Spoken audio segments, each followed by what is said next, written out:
নমস্কার বন্ধুরা, অমৃত বাণী চ্যানেলে আপনাদের সকলকে স্বাগত। বেশিরভাগ ক্ষেত্রে দেখা যায় স্ত্রীর আগে স্বামীর মৃত্যু হয়। গরু পুরাণ মতে নারীদের এই কয়েকটা ভুলে একটু একটু করে কমে আসে স্বামীর আয়ু।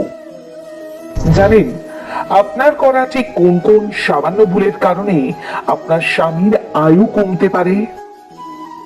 বেশিরভাগ বাঙালি মহিলারাই না জেনে বুঝে নিত্যদিনই এই কাজগুলো করে থাকেন। গরুর পুরাণ বলছে স্বামীর দীর্ঘায়ু বৃদ্ধির জন্য অবশ্যই নিত্যদিনে করা এই কয়েকটা কাজ ভুলেও করবেন না।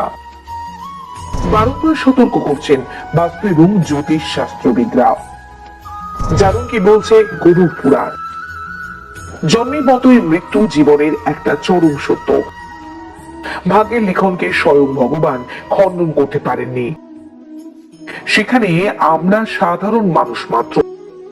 হিন্দু ধর্মে সর্বমোট 18টি পুরাণ রয়েছে, যার মধ্যে অন্যতম হলো গরুর পুরাণ।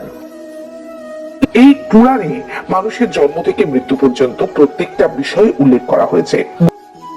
গরুর পুরাণ অনুযায়ী একজন স্ত্রী হলেন তার স্বামীর অর্ধাঙ্গিনী। মাতা পার্বতীকে ছাড়া যেমন দেবাদিদেব মহাদেব অসম্পূর্ণ, তেমন ভাবেই একজন স্ত্রীকে ছাড়া স্বামীও সম্পূর্ণ অসম্পূর্ণ। তাই স্বামীদের আয়ু বৃদ্ধি করতে তাদের মঙ্গল কামনায় প্রত্যেক মহিলাকে কিছু নির্দিষ্ট নিয়ম মেনে চলতে হয়, নয়তো অকাল বৈধব্য যন্ত্রণা সঙ্গী হয় ওই মহিলার। জানেন মহিলাদের কোন ভুলে তাদের স্বামীর আয়ু কমে যায়? কেনই বা নিজেদের সহধর্মিণীকে ছেড়ে আগে পরলোকে যাত্রা করেন পুরুষেরা? রইল বিস্তারিত। 1. অসৎ কর্ম। বিবাহের পর স্বামী স্ত্রী দুজনেই জীবন একে অপরের সঙ্গে সম্পর্কযুক্ত, তাই স্ত্রীদের কোনো খারাপ কর্ম স্বামীদের জীবনে প্রভাব ফেলে, এমনকি সেই কর্মের প্রভাব স্বামীর আয়ুকে কেড়ে নিতে পারে। গরু পুরাণ বলছে প্রতিটি মহিলাদের সর্বদাই সৎকর্মের সঙ্গে যুক্ত থাকা উচিত, যাতে তাদের স্বামীদের কল্যাণ হয়। 2. ধার্মিক আচারের অপমান। আজকালকার আধুনিক যুগে অনেক মহিলাই আছেন যারা বিভিন্ন ধার্মিক আচরণবিধি পালন করতে পছন্দ করেন না। তবে প্রাচীন হিন্দু শাস্ত্রে স্বামী দীর্ঘায়ু বৃদ্ধির জন্য নানান ধরনের ব্রত এবং আচার পালনের কথা বলা হয়েছে। 3. সঠিক নিয়মে সিঁদুর না পরা।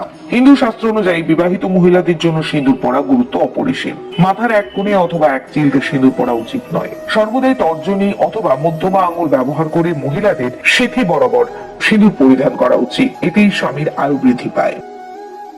4. এক হাতে শাখা পলা পরিধান। শাস্ত্রমতে এই কাজটা সম্পূর্ণ নিষিদ্ধ। সাধারণত স্বামীর মঙ্গল কামনায় বিবাহিত মহিলাদের শাখা পলা পরার কথা বলা হয়েছে। তাছাড়া এই দুটি গয়নার সঙ্গে জড়িয়ে রয়েছে নানান ইতিহাস। শুধুমাত্র ফ্যাশনের খাতিরে কিন্তু কখনোই এক হাতে শাখা বা পলা পরা উচিত নয়। এতে সহজেই স্বামীর আয়ু কমে যায়, এমনটা বিশ্বাস করা হয়। 5. মিথ্যে কথা।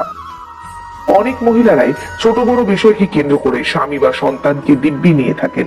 খুব সাধারণ মনের হলেও এই কাজটা কিন্তু তাদের আয়ুতে প্রভাব ফেলে। সাথে সাথে ফলপ্রসূ না হলেও দিব্যি খাওয়ার স্বভাব কিন্তু মহিলাদের অকাল বৈধব্য যন্ত্রণার একটা অন্যতম কারণ। 6. অকারণে অশান্তি। বিবাহিত মহিলাদের কখনোই অকারণে অশান্তি বা চেঁচামেচি করা উচিত নয়। গরুর পুরাণ অনুযায়ী এই ধরনের কাজ স্বামীর আয়ু কমাতে পারে। তাই স্ত্রী হাসি খুশি থাকলে স্বামীর আয়ু বৃদ্ধি পায়, স্বামী অত্যন্ত অর্থবান হয়ে ওঠেন।